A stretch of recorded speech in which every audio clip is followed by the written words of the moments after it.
like to ask you about your education, both Jewish and non-Jewish. So maybe let's start with non-Jewish background.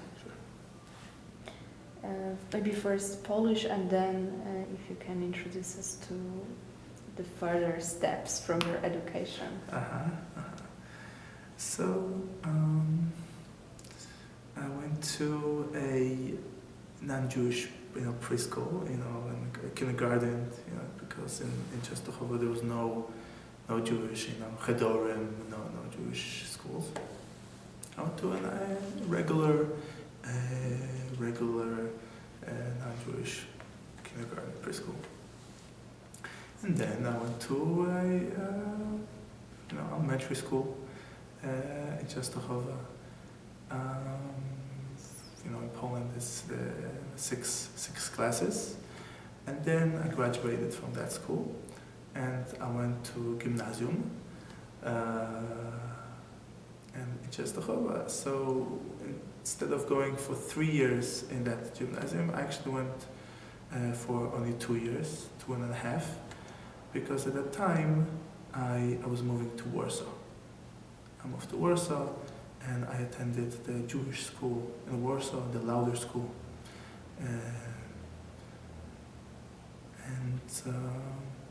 After graduating the Lauder school, the reason why I actually moved to Warsaw was because I wanted to learn more about Judaism. And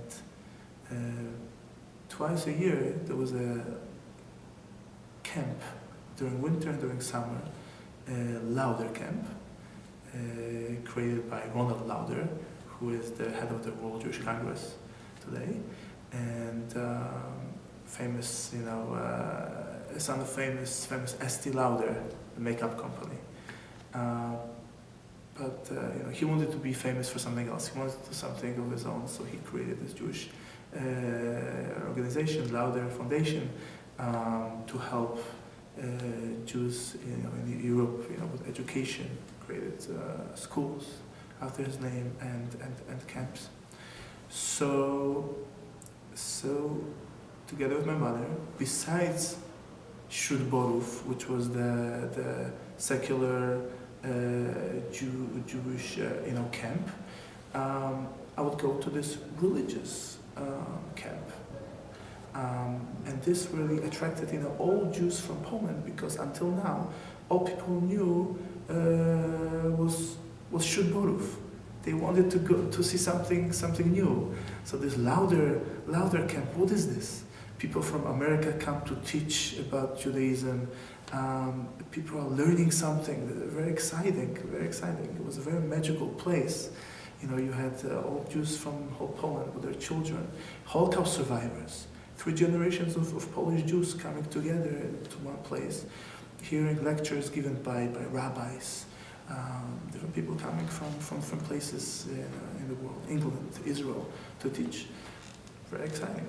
So me as a little boy, I would go there with my mother, and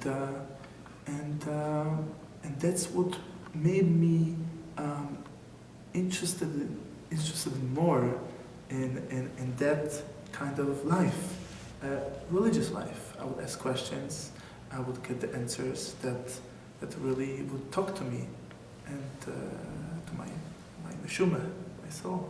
And I would go that path. So I moved to Warsaw, I went to the Lauder school, and I actually, my mother would often say to people what I did at that moment. She remembered that we went to the Lauder school, and all of a sudden I took out from my pocket a yarmulke. And she said to me, "You don't have to wear that." And I said, I know, but I want to. So she didn't push me that, direction. She was, she knew she's Jewish, and that was it, But for me, I wanted to do more. I wanted to do something, and for me to wear a yarmulke was I felt that I'm doing something towards that direction. That's my Judaism. and I was the only one in the whole school, of few children, wearing yarmulke.